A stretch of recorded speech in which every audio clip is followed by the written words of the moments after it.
Good morning, everyone. Excited to be here and talk to you today. We are going to be hopefully having fun talking about LinkedIn. To give you an idea, how many of your firms are currently using LinkedIn in some capacity? Okay, good, good. How many of you are using it for sales and marketing and not just recruiting?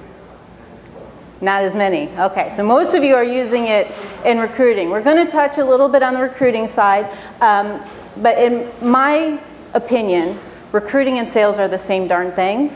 It's just different terminology, and instead of trying to find lots of customers, you're only trying to find one to fit your position. So other than the terminology, a lot of what I'll talk about for sales, actually you'll see I'll flip and it's pretty much the same thing from the recruiting, other than some special tools that LinkedIn has specifically for job posting and the recruiting side of things.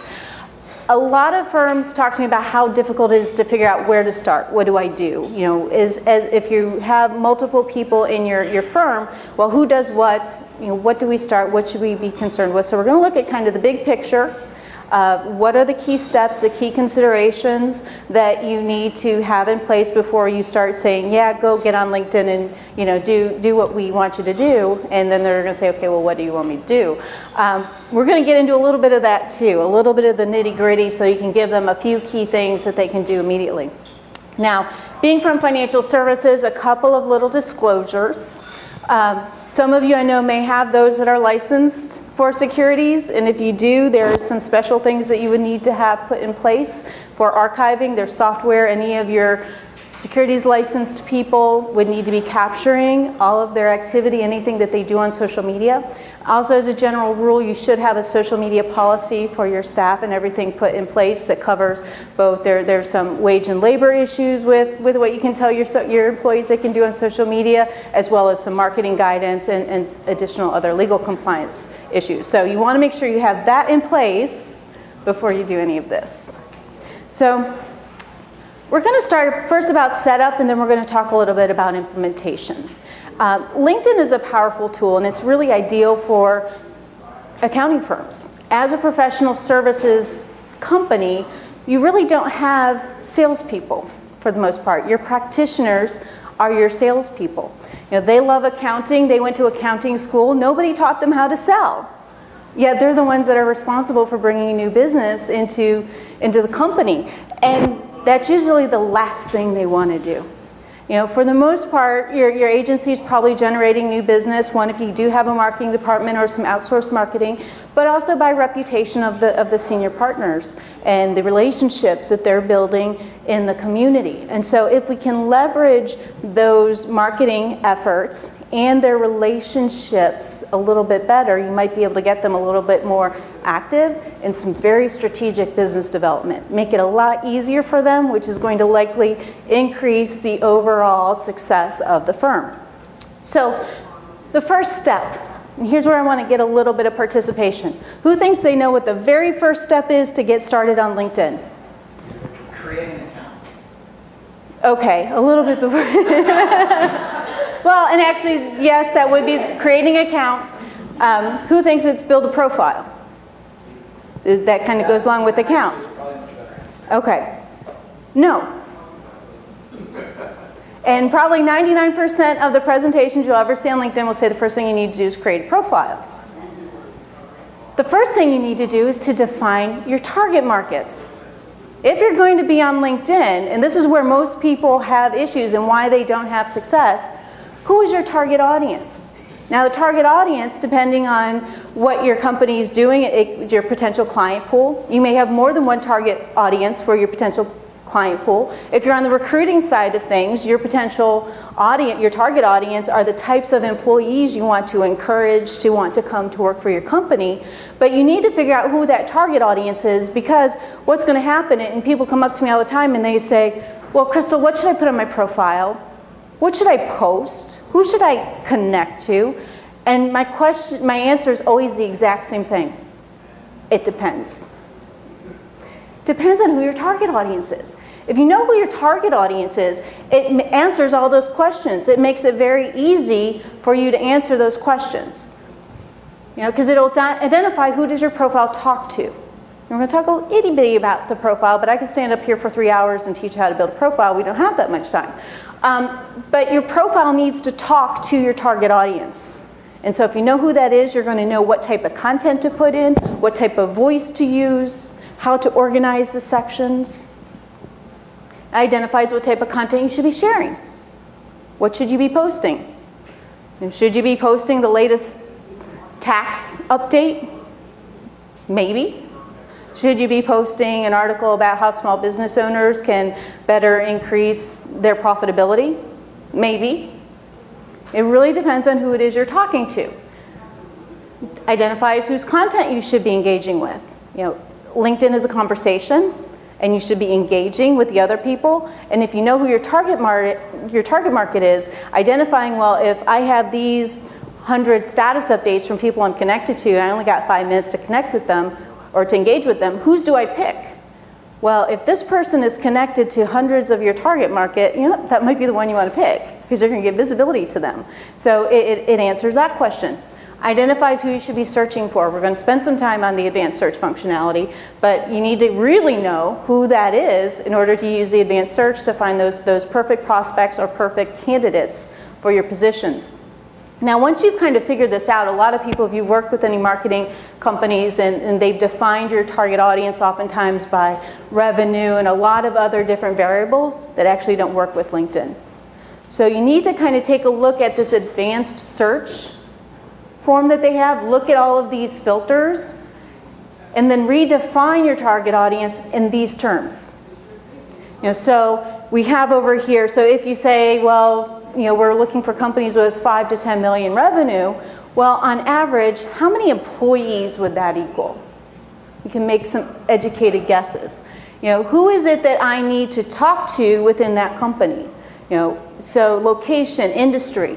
We're going to get detailed into this, but you need to kind of then reframe it in terms of what content would be on a LinkedIn profile for you to find those people. Did I see a question? Yeah, I kind of linked it down, and I didn't see how you got to the screen. Oh, I didn't. Well, unfortunately, because this is PowerPoint, to find this screen, it's the tiniest itty-bitty little link on LinkedIn you're ever going to find. At the very top, you see the big search box.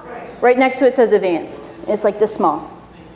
And that link is on every page, not in the mobile. The mobiles and the tablets, they are not as fully functional. So not everything that you can do through your browser can you do, and it will look, there's some search functionality in the tablet and mobile, but it's not great. So if you really want to do searching, pull out the laptop and do it there. So step 2, now we get to building profiles and connecting. And this is another place where people mess up if they're using LinkedIn, especially for sales and business development. Because if you follow LinkedIn's little fields as you're creating your account, and it'll ask you about your job history, your job skills, and things like that. It's all about you. It's all about how awesome you are as an employee and in your career. But if you're trying to find new clients, they actually don't care about that. They care about them. So actually how you build your profile is more about them than it is about you. And it's not about putting yourself on a pedestal. Yes, you want to share your expertise, but you want to share it in a way that is highlighting why it's a benefit to your potential client. A lot of people tend to think of their LinkedIn profile in terms of a brochure. And I want you to cross that out. When you're thinking about LinkedIn, not just your profile, but everything within it, imagine that it's a virtual chamber networking event. So in the summary section, would you, if you were at a chamber event, would you walk up to someone and say, Bob Smith has over 20 years of experience in accounting in the greater Baltimore area, and he specializes and has helped a lot of major small businesses and nonprofit organizations. Would you talk to someone like that? Would you do that? Don't do that on your profile.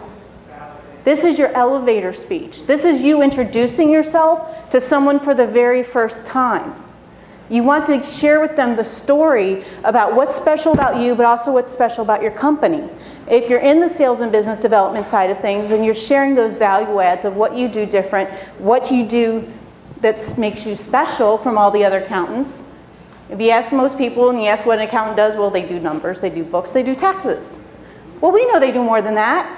And we know that there's some areas of specialization. You need to make sure that you make yourself stand out and all your partners stand out from the crowd of other accountants, and that it's talking directly to their target audience. What do they need to say to them? So it's a complete mental shift as far as how you look at your profile, completely different.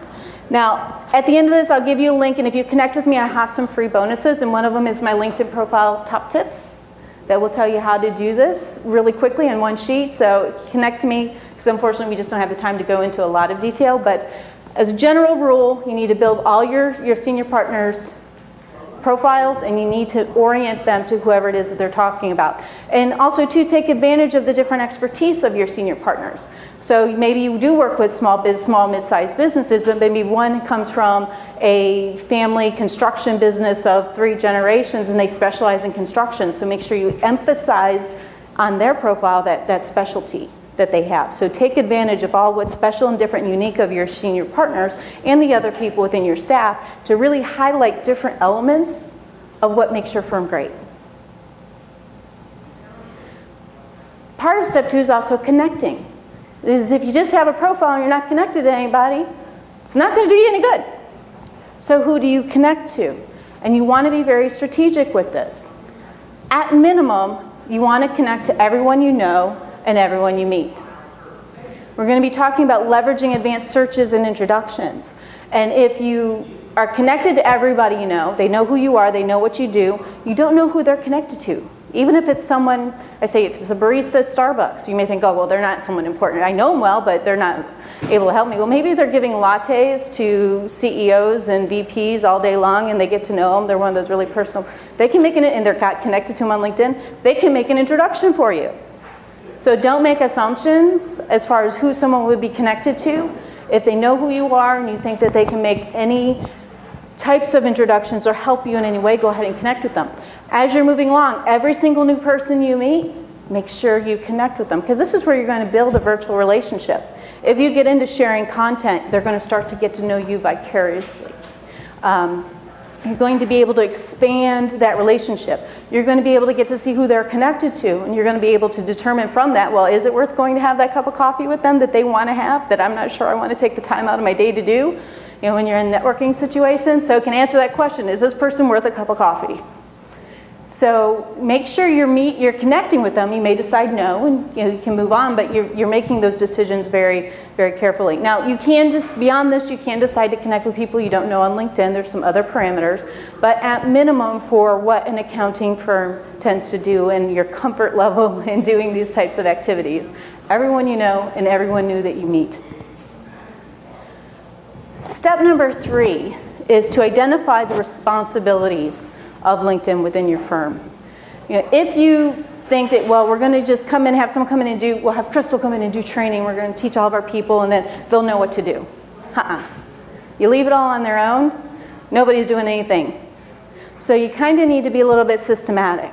And also, too, for protection of your company and your company voice, your brand, and some legal things, there are also some key people that you need to make decisions for doing things.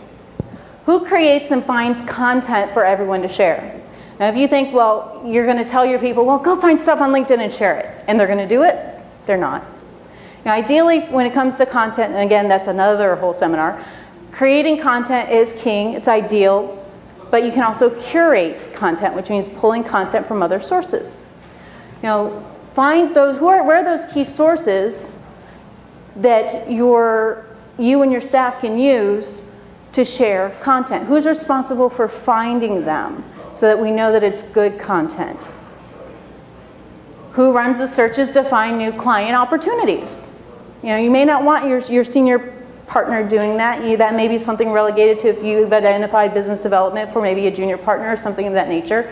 Identify who's responsible for, on a regular basis, running searches not only through their own account, but through our senior partners' accounts to find those introduction opportunities. Who posts open positions? If you have an HR staff, that one's probably usually the one role that everyone knows, but I have to mention it.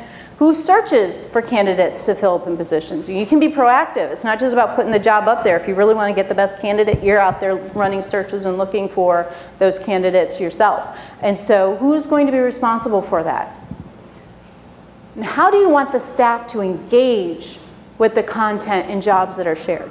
Do you want your employees to be sharing, when you post a new position, do you want them to be sharing it on LinkedIn through their network? If so, you need to tell them that. Believe it or not, they tend to really think that you don't want them to do stuff, as opposed to want you to do stuff. So tell them, well, we're putting out this position, please feel free to share it with anybody you think is you want. When we post content, we want you to go ahead and like it. We want you to reshare it and put your own voice to it. We want you to comment on it.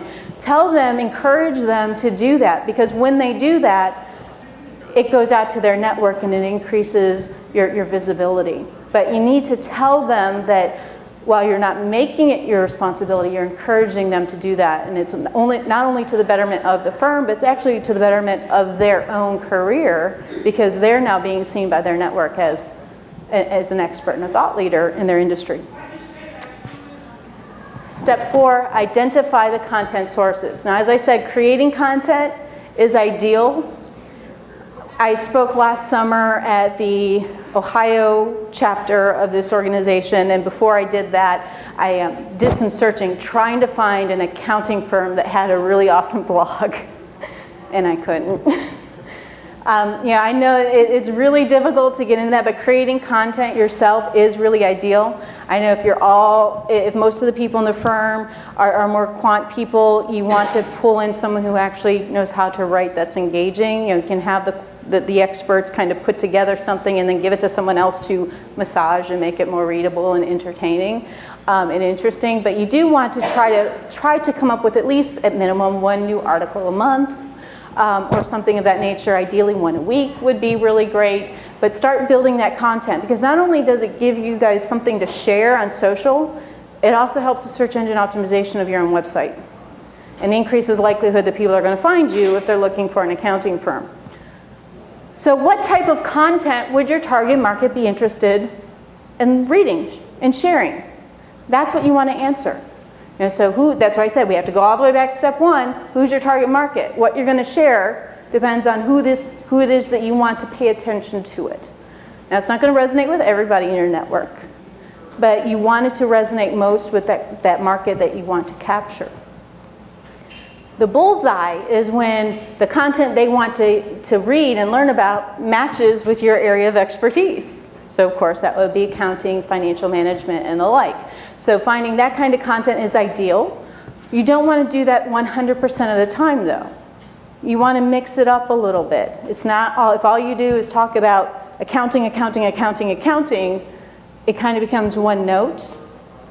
And it can almost, even if it's not your own content, get a little bit of salesy, pushing that expertise. What else is your target market interested in? Articles on leadership from the Harvard Business Review. There's a lot of professional content out there that's not just about your area of expertise, so broaden it a little bit when you're curating. The content should be speaking to the target market. It should not be speaking to other accountants. And I know probably a lot of your key sources for content is content written for other accountants. If you're in the recruiting side of things, that would work okay. But if you're not in the recruiting side of things, not so much. Jargon, technical language, you want to take that out of the equation when you're sharing, especially in the status updates and that type of content. You want to make it for the regular person because it's not just your target market who's going to be seeing it, but everybody else, and everybody else can be interested in sharing it, and they may be connected to people you want to see the content, and they see you when they see the content, so it's kind of a double-edged sword. If you're wondering, well, where do I find it? Google Alerts is one of the easiest ways. Who's familiar with Google Alerts? What's a Google Alert? You said I'd have to tell you what you're looking for. When something pops up, Yep. You just create an advanced search in Google for something. You can set up an alert. It will email you. These are the new articles that meet your search terms. So you can set that up. You can also use that for your own reputation management if you're wanting to know if your company happens to be mentioned anywhere online. Is a good thing to do, to always be having Google Alerts for your personal name and your company name, just in case. You'd be surprised where you might end up. And then you want to display that list internally so everyone can find it. Once you've decided these are really good sources of content for us to share, let everybody know what those are so that they can easily access it if they are feeling empowered to go about and find, and they want to find content to share on their own, to kind of build their own personal exposure and identity. Step number 5, developing sales searches. Now, LinkedIn is a goldmine for introduction opportunities. And we know that your senior partners, those responsible for bringing in new business, they don't want to be out glad-handing all the time. They don't want to be playing the salesperson. But if you can give them some very specific strategic opportunities, chances are you're going to be able to do that. And so if you leverage who they're already connected to, so that all they have to do is ask for an introduction to maybe have a lunch with somebody key, they do that on a regular basis, they're going to be building new sales relationships potentially. So this advanced search, I'm going to walk through a couple of key filters of things that you can do to help them find it. So second, connections. This relationship filter is very ideal because you can say, I only want people who are in my second degree. The second degree is the people connected to the people you're connected to. So you know that there's someone you know who's connecting you to that person you want to get to. They can make a personal introduction. That's the money level in LinkedIn. Location. Do you have only one location for your firm? Do you have multiple branches? You can list each of the major cities where your agency is listed so that you can gather everything. In the title, you can put some keywords. Here you see CEO or president or owner, and it says current, because you can also look for past, which is something for those looking for recruiting would find of interest. But what's kind of neat is you see this or. If you get comfortable with searches, LinkedIn is a very sophisticated search engine. You can use what are known as Boolean parameters to develop some very sophisticated searches. So if you use, and these, all the letters have to be capitalized, capital or, capital and, capital not. You can also use quotes and parentheses. So here in this search, I have CEO or president or owner. Because the owners of companies, they use different terms for how they refer to what their position is.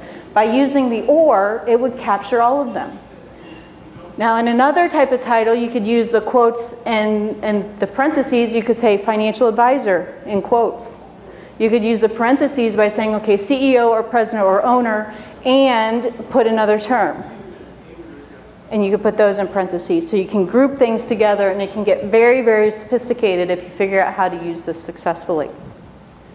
At the premium level, if you're really wanting to get in, there's a couple of search filters here that are really powerful. Seniority level. Now we're kind of pulling seniority level for the title, but if, say, the person you're trying to reach is a little bit lower level, VP, CXO, partner, or owner, it's just kind of an extra. It's how LinkedIn recognizes their seniority level. And then company size, and this is my favorite one.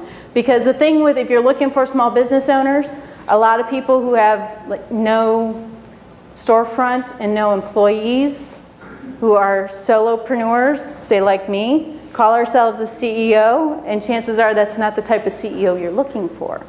And so by using the company size filter here, you'll see it says self-employed 1 to 10, 11 to 50, 51 to 200. And this is where converting your revenue for your target prospect into the number of employees, you can know that you're looking for CEOs of companies the size that you're looking for. So you can really zero that in. So there is no search by revenue? No. You have to convert revenue to... Revenue to employees is the only way. It's just not a piece of content that LinkedIn asks for you to put in. Who would be willing to give it anyway? Yeah, and exactly that too. I mean, other than, they used to have a filter, they don't have anymore for public companies if they were on one of the Fortune lists. They don't have that anymore because they're just constantly moving, and trying to keep that updated, I think, turned into a major headache. But no, you kind of have to convert revenue to employees, and you're going to get pretty close. I've had good success with it. It's pretty much dead on. So when you hit that search button, this is what you're going to get. And so here I have 4,100 prospects. Pretty good prospect pool, huh? CEOs connected to someone I already know in two major cities. Now, that's a big number. You can only scroll through 1,000 search results. What you can do to easily take care of that is you see these little X's, you can say, okay, well, let's just look at Cincinnati and let's just go at CXOs. And so you could click on the little X's and get rid of those extra filters. Also here on this side, all your search filters, as you scroll down, they'll all be here, and you'll be able to see, and you can play around with your search filters real quickly to change up how many you have. But what you're going to want to do is you'll notice that, because these are all second degrees, it'll tell you how many common connections, how many shared connections you have. It'll show you the first 3, and then if there's more than 3, you can click on a link and it'll show you all of them. Because essentially what you're going to do here, what you're going to want them to do is look at, well, how great of a prospect is that? Who's connecting me, who knows me well enough, who would be in the best position to get that person to want to have lunch or have a meeting with me or a phone call. It's all about leveraging that relationship opportunity. And then you're going to go ahead, they're going to go forward. We're going to talk a little bit more about that in implementation, but once you figure that out, and especially if you've developed a very sophisticated search, you may be wondering, do I have to keep doing this over and over and over again? Well, LinkedIn has some tools. You can save the searches, 3 searches at the free level. And after you've gone through all your search results the first time, you can come in here and you can just click and see which ones are new. And you don't have to keep going through all the search results you've already vetted. So you can just come in and see the newest ones since you last looked. Now, if that's not easy enough, LinkedIn will send you a weekly notification saying, hey, here's all the new prospects that meet your search criteria, right in your inbox. Can you make it any easier for your partners to look for strategic opportunities? Question? Did you get to that save search? On the search results page in the upper right-hand corner, there's a little link that says Save Search. And then there's a gear next to that where you get to your saved searches. So I'm not real savvy with this. Yep. I'm just wondering, so if you have a list that shows your connections, people that your Yep. common connections. So can you just filter it by, like, say, Joe Smith? In the search criteria, I know Joe. Mm-hmm. People does he know that matches my search? There's another way to get to that. We're going to get to it. It's a little bit different, but yes, for what you're trying to get to, yes. That way you want to talk to first. Right. I have all these people I'd like to meet. Right, right. No, we'll get to a little bit more of that. And that's advanced, and one of the freebies I have will demonstrate that a little bit more if you want to take advantage of it.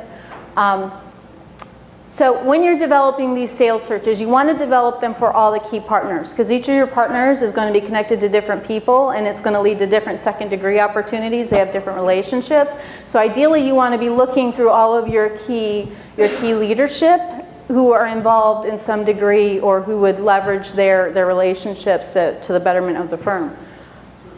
Someone other than the actual partner can run these searches. If they understand truly who the target market is and what your company is trying to do, they can run the search through their account for them and identify, well, they can go through the search results and say, oh, that's a good one, that's a good, and they can create a list of them. Do they know that person's logging? Yes. Yeah, so yes, they would. And technically, it is against LinkedIn terms of service to allow someone to do that, but if you're in the same agency, they're not going to. The only people they really go after for that is like if you're using outsourced overseas people and that type of thing. Believe me, they're not going to bust you guys for logging into your senior executive. I mean, if they don't think that executive admins are logging into the CEO's accounts and managing them for them, and I don't think they're that stupid. So, well, yes, you can. But yeah, the partners would have to be comfortable, so you'd want that to be someone that they trust to be able to do that. And then what you want to do as they're going through the search results, put together a little spreadsheet of the best prospects, the best opportunities. There are other ways to do it, but you guys are accountants and spreadsheets are what you're comfortable with. So that's the easiest, quickest way. And then ideally what you want is your partners to sit down every, say, 2 to 4 weeks. Weekly would be ideal, but I know you're not going to get them to do that, to go through that list. And for them to then strategically say, okay, these are the people we want to go after, and have them develop that strategy to do that. And if you're only asking them to do that once or twice a month, hopefully you should be able to get them to find some time to strategically do that and then pursue those relationships.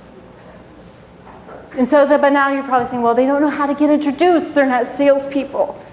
So I'm going to share a little tip. One of my partners Bill Cates, who is known as the referral coach, he specializes in financial services and helping people in that situation get referrals and introductions. Actually, I just had dinner with him last night. He's actually local to this area, but he's international. I learned referral marketing from him as a young advisor back in the late 90s. So he's been around a while. Referralcoach.com, you'll find him. But we did a webinar, and this is what I always hear from people. Well, okay, I found the prospect, now what? How do I get introduced? Well, there's three steps you're going to want to go through when you're going to basically pick up the phone and talk to them or email them. Find out about the relationship with LinkedIn, ask for the introduction, and then discuss the discussion opportunity. And so when you pick up the phone, when they pick up the phone, essentially they're going to say, George, I know we're connected on LinkedIn. I'm curious, are you using LinkedIn much? Now, regardless of whether or not this question is yes or no, it's not going to stop you. If it's yes, then they know what it is you're trying to do. If they're using LinkedIn a lot, they know already what it is you're trying to do. If they say no, then they're going to say, well, no, not really. Why? Oh, okay, I'm glad you asked that. Because I noticed you're connected to Bob Johnson. Do you know Bob well? Would you be open to introducing me? Just a very simple conversation like that. And if they say yes, then there's two options that you can suggest. Is one, let's talk about how you introduced me. I'd enjoy the opportunity to take you and Bob to lunch. That's obviously the more personal. Let's get us all together. You invite him, I cover lunch, we have a good time, or let's go play golf. One of my favorites is, if you're a golfer, and I'm a tennis player, my whole family golfs, I don't, I play tennis.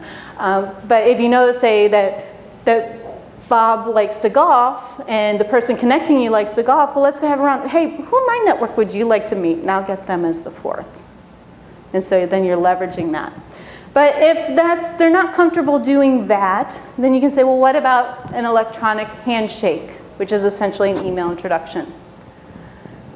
So basically you're going to email, copy them on it, and do it. And so once that email introduction happens, and that's probably going to happen most often, is that once they make that, you're going to follow up directly with Bob and say, I see that they're saying good things about me. I'd like to present myself as an additional resource. Would you be open to a phone call? Boom. They may say no. That happens in sales. But they may not. And if it's a really good prospect opportunity for your firm, hey, great. So that's how your partners, without having a salesperson, can work on very, very succinctly finding some business development opportunities without spending hours every single evening at a chamber networking event. I'm going to demonstrate a couple other search filters here and going through the recruitment search. Of course, these are going to change with your open positions, but there's probably some very common positions that you're often recruiting for. So in this situation, while relationship helps, it's not the most important. It's about finding the best candidate.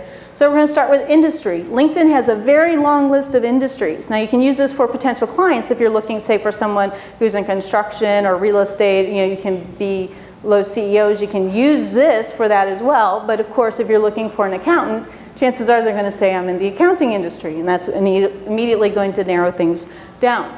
In the title, if you want, you could put accountant or CPA, because some people could be in accounting and not actually be an accountant or CPA.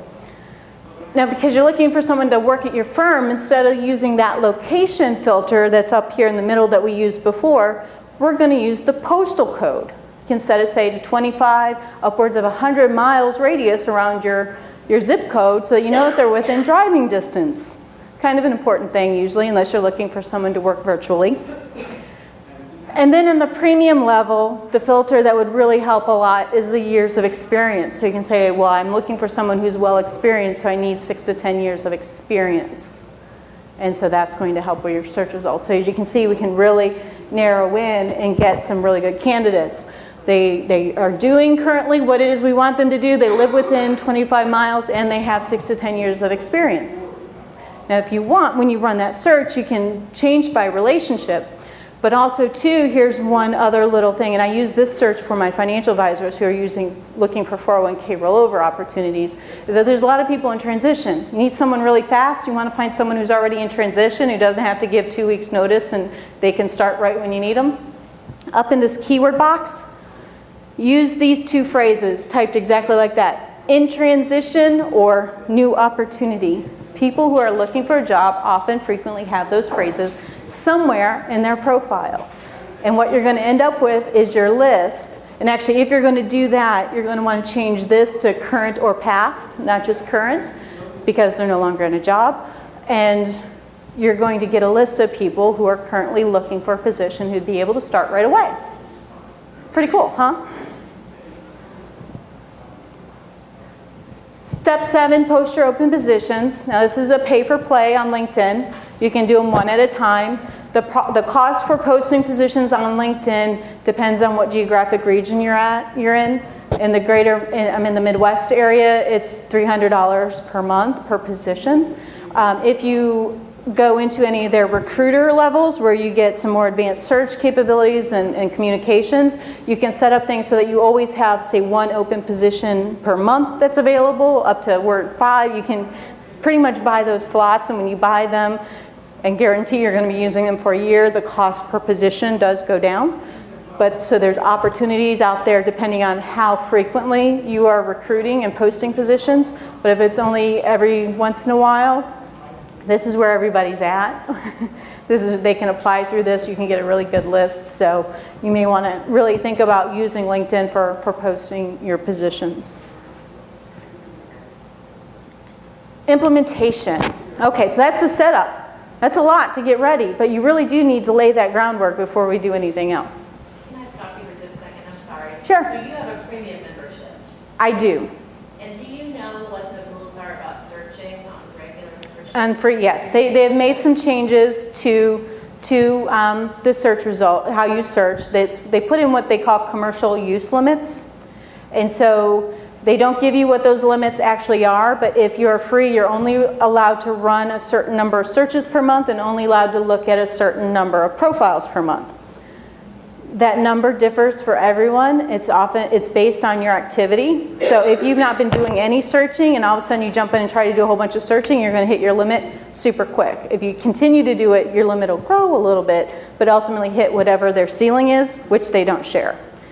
When you get to 75% of your search limit, when you go to the search thing, you'll get a little red thing at the top that says you're at 75% of your search limit, and it will reset on the first of the month. So yes, if you are going to be using advanced search for whatever reason, you need to be premium. And do you have unlimited searching? Yes. Other than the job seeker. The job seeker, which is like their lowest level cost, is that, and it's for job seekers, they don't get unlimited search. It's a little higher than free, but they don't get unlimited. But anything Business Plus, Recruiter, Sales Navigator, well, Sales Navigator 2 and Recruiter Lite, those are technically separate platforms. In order to get unlimited searching, you have to do it within that platform because you're still considered a free member on LinkedIn itself. Yeah.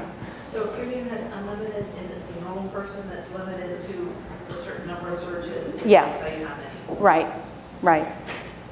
But yeah, so if you're going to be, I'd say, you start free if you can see where you hit. I always talk about don't buy high, get in. Use the regular premium Business Plus, which is $60 a month now, and it's within LinkedIn. If you go to Sales Navigator Recruiter, it's a completely different platform that you have to learn, which it can be a major obstacle. I'm pretty good at figuring this stuff out. When I first went on Navigator, it took me a little while to figure it out. So use what you're comfortable with. Try premium here, max that out. As long as you're not wanting, say, an employee page on your company page and that all those extra benefits for the recruiting side of things, use this. It'll get you through. If you're maxing it out, then go ahead and look at moving up. Thank you. Sure. Okay, marketing. We talked about finding content, now posting it. Ideally you want to post some sort of content from your company page and your leadership's profiles once a day. Now I know you're probably not going to start there. It's something you should aspire to. But ideally you want to do it once a day. You want to encourage all your other staff to follow the company page or connect with your senior leadership. Because what's going to make it really easy is that if you encourage them, to like, share, comment. If they're following the company page, when you post something, it's going to show up in their newsfeed. When the senior partners post something, it shows up in their, all they have to do is click on like, and they're done.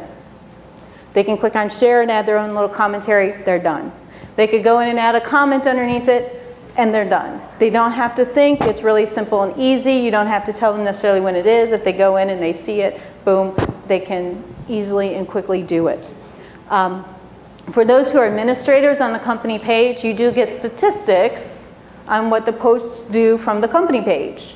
So for example here, this one got 947 impressions, 3 clicks, 13 interactions, 1.69% engagement, and here are all the people that liked it. No one commented, but we have a whole bunch of people who liked it.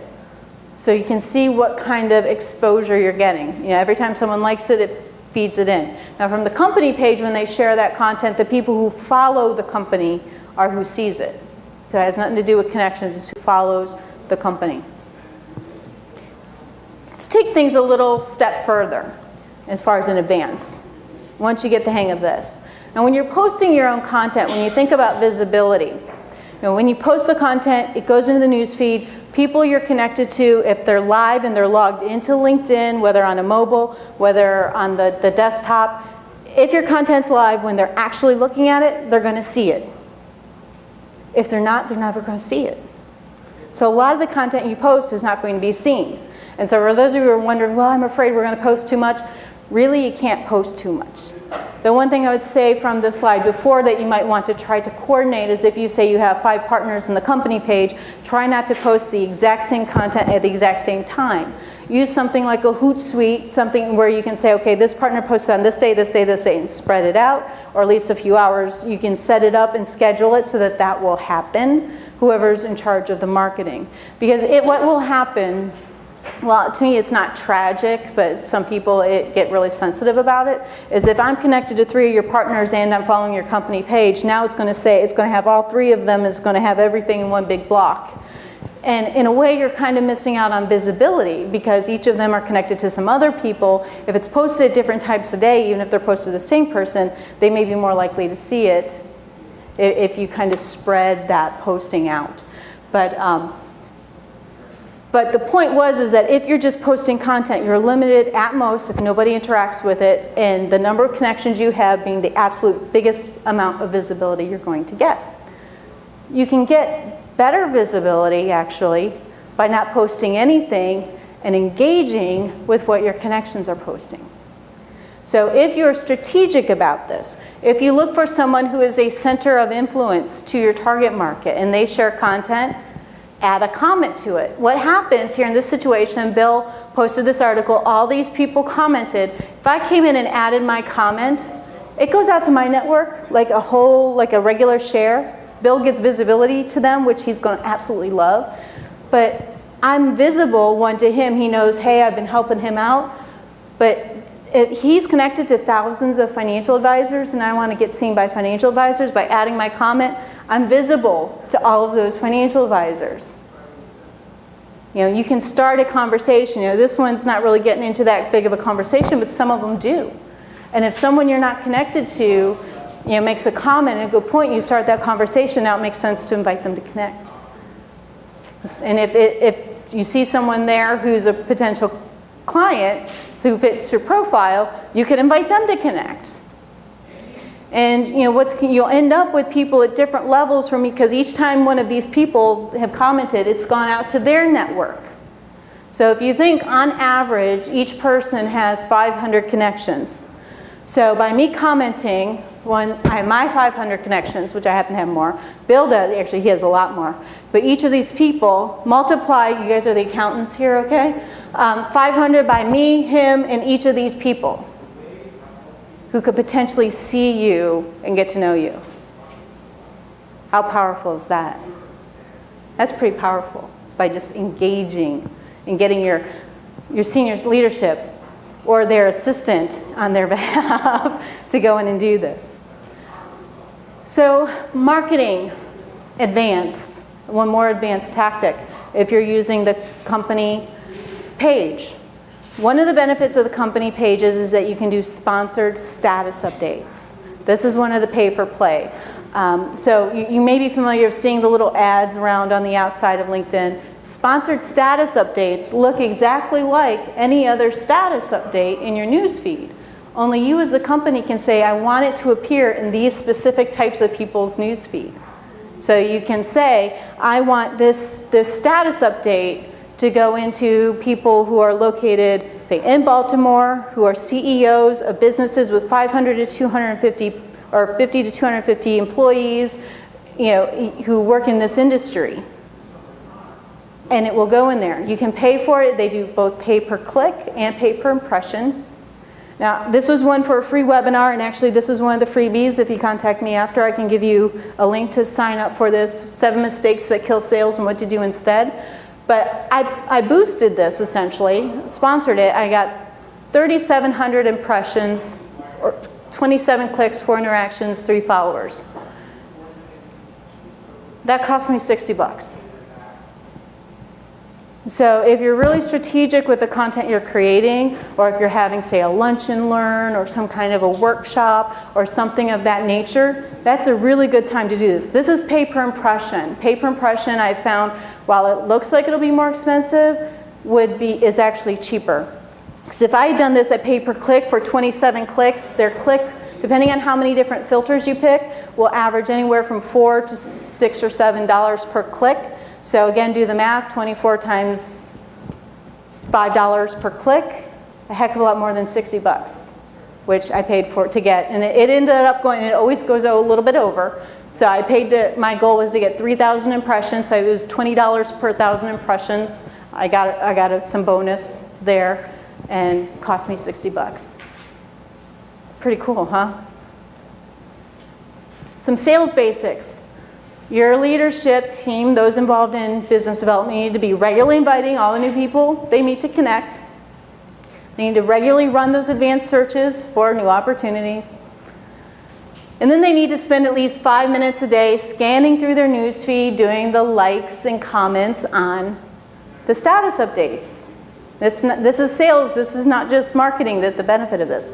And if they're saying, well, I don't have time, 5 minutes with one of these little guys while you're waiting for your next appointment or phone call, it's all it takes. Really all it takes. And as you can see, all you gotta do is click on the little thumbs up, and that's good enough. Commenting would be better, but if all you can do is get them to click on the stupid thumbs up, we're good to go. It's better than nothing, right? So I know, there's only, you guys are the administrators, there's only so much you can do to push your partners to do what they need to do. Okay.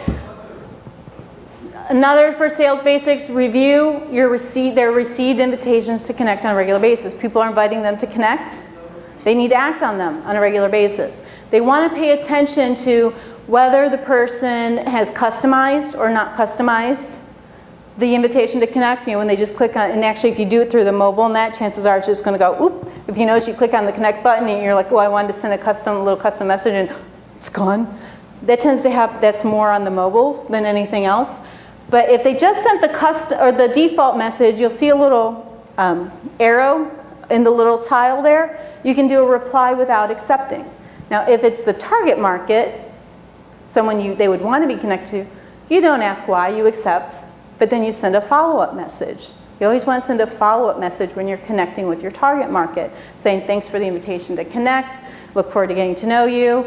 If you want more information or interested in having a chat, something of that nature, you can put together a little template that all you gotta do is copy and paste. Or like I said, their assistant can copy and paste for them to make it very easy. Now if they, oops, wrong button. If they customize the message, you'll notice little conversation bubbles here, and if you hover over them, you'll actually see what the message is. And you can use that message to determine do you accept or don't you.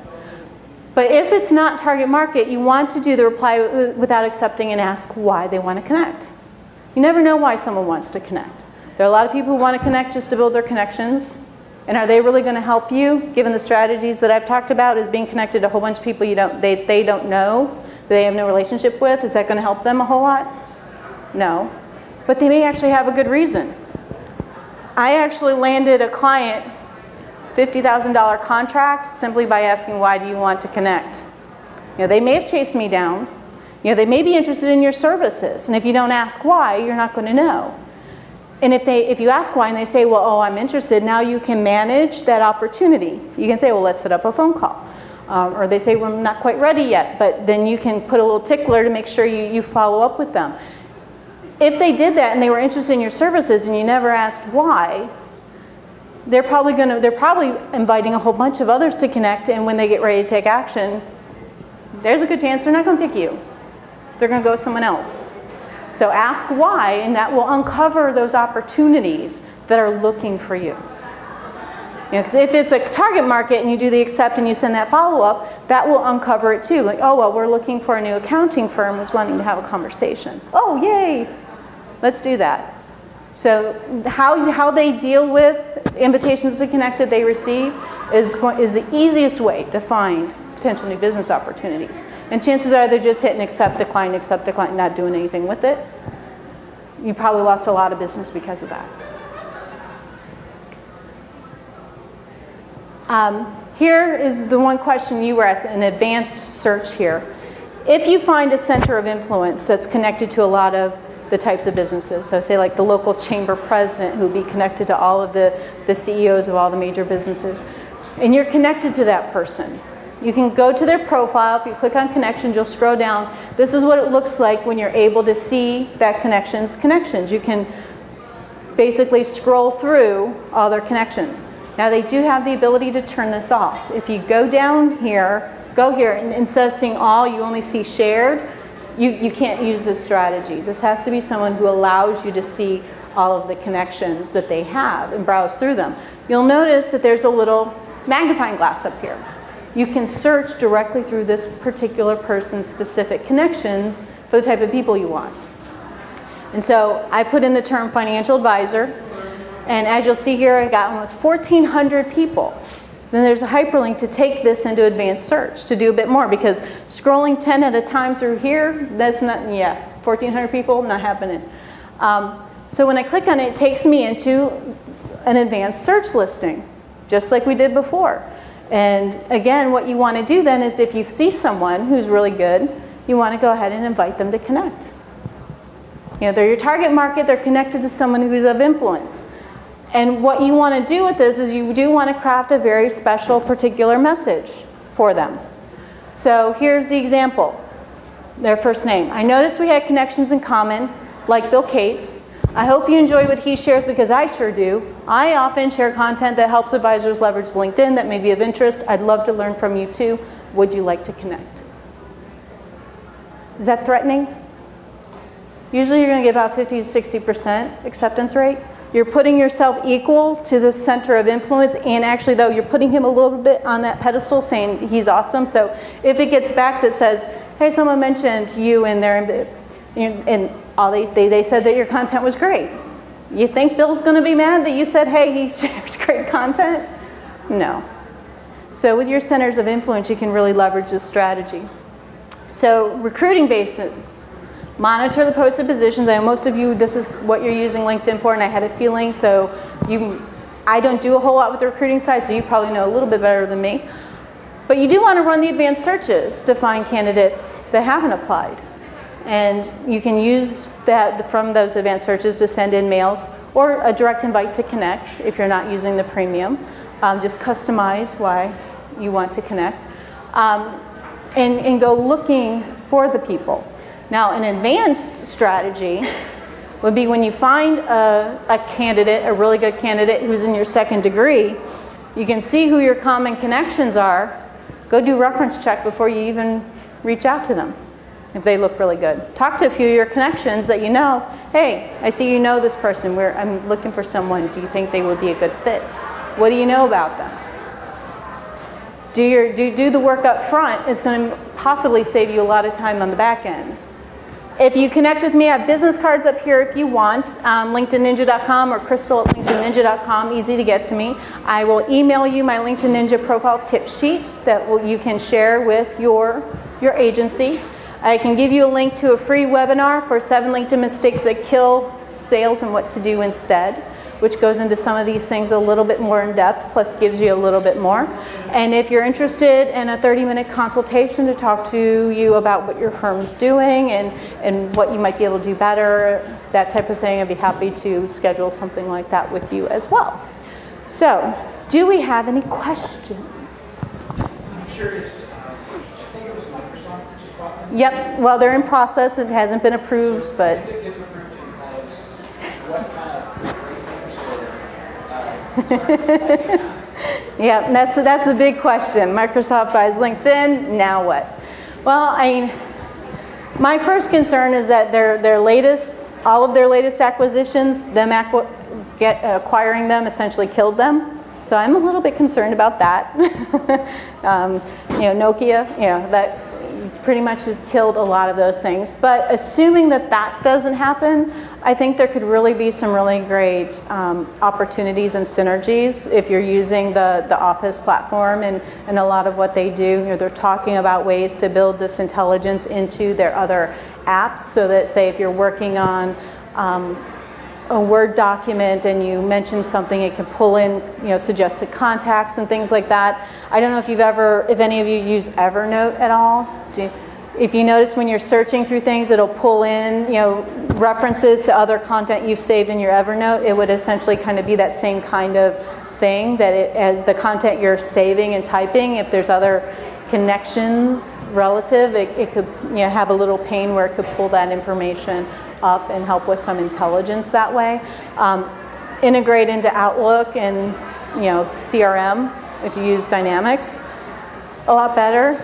If you use Salesforce, it could get kicked to the curb. I would not be surprised. But I think there could be a lot of benefits. For people like me, the one thing that I'm kind of motivated about is that LinkedIn is actually not very friendly to those of us who are actually doing the training and teaching people how to actually use their tools, since they don't. They don't really have certified partners and that type of thing. Microsoft loves having certified partners and encouraging that type of thing, so we're kind of hoping that will then, give us a lot more leeway to be a bit more open and do a lot more with helping communities like you to really embrace it and get the most out of it. So, other questions? Have you seen any great strategies for companies to get their employees to be using this tool more?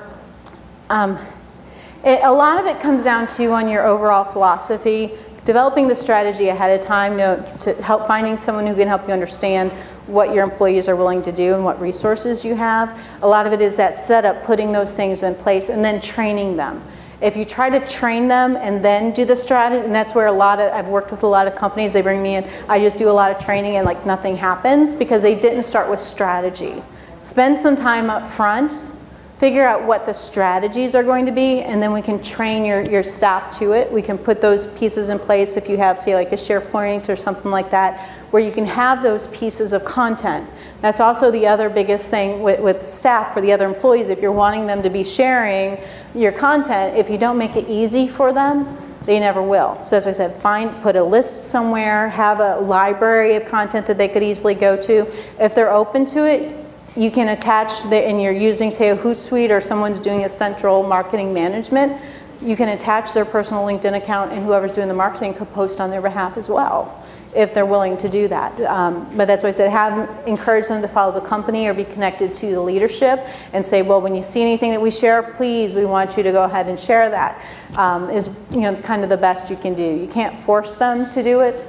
As far as profile building, the other thing that I encourage companies to do is in the summary, in that if you're wanting them to present your company in the right way with the right messages, craft some little paragraphs that talk about the company using your branded messaging that they could pop in if they want to explain what the company does. In addition to that, give them training on how to more effectively build their profile, not just for them, but for you. A lot of companies are afraid to encourage their staff to be active on LinkedIn because they're afraid someone's going to steal them. They're afraid that, oh my God, they're going to get connected to someone and they're going to rob all of our clients. Well, if you don't encourage them and teach them how to be on LinkedIn appropriately, they're going to do it anyways. chances are they're not going to do it in the right way. They're not going to represent your company appropriately. They're going to do things that are inappropriate, and they're going to embarrass themselves, and because it says they're connected to you, it's essentially embarrassing you as well. So you want to encourage them to do it the right way. And they're connected to a whole bunch of people, not just your clients. How are you supposed to know, well, this connection's a client and this connection's not? So it's just, it's encouraging them and educating them in the right way and giving them the tools that they need. When companies do that, then their employees, if they're advocates, if they're not happy and they don't like the company, they're not going to do it. But also, too, encouraging them to connect with you. And when you're being proactive about it, they're going to be more willing to connect with the staff and the leadership. Once you're connected to them, if they become unhappy, you'll know it. They start spit shining that profile all of a sudden. Maybe I need to have a conversation with them, kind of thing. Because you'll get notifications of that. And a lot of people are not savvy enough to know how to turn those things off. So you might be able to notice if someone's unhappy, and that could really come into play to help you keep a good staff person. So it's really about the strategy and really trying to be an advocate for doing that and finding who wants to do it. And if they want to do it, find the ways to make it as easy as possible for them. Would you call staff on, if you saw them putting stuff on their profile or whatever that they really aren't qualified to do? You mean if they're lying on their profile? Well, are they? I mean, is that what if they're putting something that's inappropriate or that's wrong? Yeah, I mean, if they're listing a skill they have that you know they don't have. You can't. I mean, if you're kind of playing the HR role, I mean, you could. You can't force them to change anything, but you could, point out that say, you know what, I see that you're mentioning you have this skill. From what we can see, you really don't have it. Well, it's not affecting us. If you decide to move on somewhere else, and they find, they hire you assuming that, it's not going to end well for you doing that. And if you're saying that you have it and you want to have that, if it's something that benefits your company, maybe how do we see about getting you to actually have that skill? Would be kind of where I would take it. If it's an employee worth investing in, and they're obviously wanting to demonstrate they have that skill, well, let's get you a little bit of training so that you can actually truly claim that. LinkedIn bought lynda.com. Is everyone familiar with what lynda.com is? At the premium level now, you get free access to lynda.com. But it's basically a resource with all kinds of online training programs about all kinds of things, office products, graphic design, how to use LinkedIn, all different types of topics. That is a really great, and that's what LinkedIn wants it to be, and that's another part of why Microsoft bought into it. It's kind of that one place to go where they can start inexpensively. It's like $25 a month that you can. Lynda.com, Lynda. You'll actually see it at the top of LinkedIn now. It's under Learning. You go to lynda.com. You can connect it with your LinkedIn. You get a 30-day trial before it kicks in if you're not premium, but it's $25 a month. They have access to all kinds of training that they can get, and so that's a really inexpensive way to invest in them and help them build those skills that they want to have. Oh, let me get her. Library offers a subscription for free. I don't know if everybody's library, but local library. Oh, okay. The library has. Right. If you weren't going to. If you have a library card. Right. So you can tell them to go to the library and they can get access to Lynda. Did I see one over here or here? Oh, I was just going to say, I just put together, actually, with your points, a LinkedIn policy for my company. I work with attorneys and drafting some language around. We're going through like a rebranding campaign, so we're really trying to encourage all our employees to use LinkedIn. This was super helpful. Good. We can take that a step further. But I'd be happy to share that with anybody. You can kind of customize it to your own specific purpose. But it's been great. We actually sat down with everybody and went through their LinkedIn profile. Again, we can't force them to do anything. I can't force them to change their picture. But we did say if you are an employee of Rockland CPAs, we want you to have this as your, summary for our firm. And then we're trying to work with them too if they want to take it further to customize it. Yeah, and the one thing you can do as far as in your and having a policy, and that's awesome that you're willing to share that because that's expensive. But one thing in your policy, and I don't know if you guys mentioned it, is that making sure that they're not sharing confidential information and secrets. Years ago, there was this, it was kind of a funny case, and if you do Google search, you can find old news stories about it. Someone was hired by HP they were actually taking on a new initiative that was going to compete directly with Microsoft and their cloud stuff. And they were going to be announcing this in like another 3 to 4 weeks at their big major, event thing. And he was so excited about his position, he jumped on, he updated his profile and basically listed out every single thing that he was going to be doing, which is this whole new initiative that, okay, Windows now knows, or Microsoft now knows, oh, okay, HP is going to be competing with us, how great. And people were able to grab some screenshots of it before they did get it taken down, but it was like a day later or something like that, way too late. So in your policy, the one thing you can control is that they cannot put confidential information and that type of thing. So, giving them those guidelines of, what the job description is and things like that they can put, but yeah. So that's another thing in the policy, you definitely want to monitor that they're not giving away corporate secrets. So to her question too, like if somebody leaves your firm, can you ask them, or can you somehow force them not to associate with the profile with your firm? No, and not their current, yeah. If they've been a current employee, if they're a current employee or have been a past employee, they're allowed to connect themselves, only if they've never worked for you. So yeah, you do lose a little bit of control.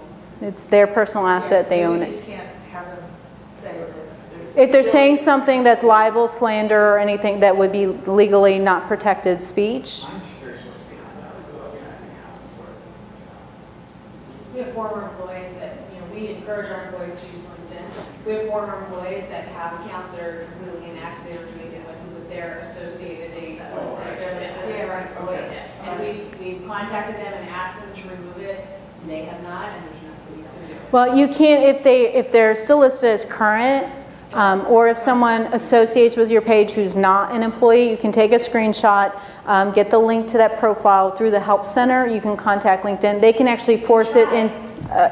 They didn't even force it into past? No? We have not had good success with Okay. that. Okay. We've tried. Yeah. So they don't have the best customer service, We've not had good. but that's the only way you can really do it. We've not had success. Do any of your people have premium accounts?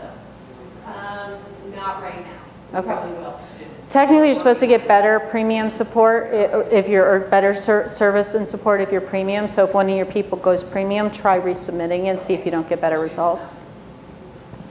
So, what time are we? Well, 5 more minutes still. Any other questions?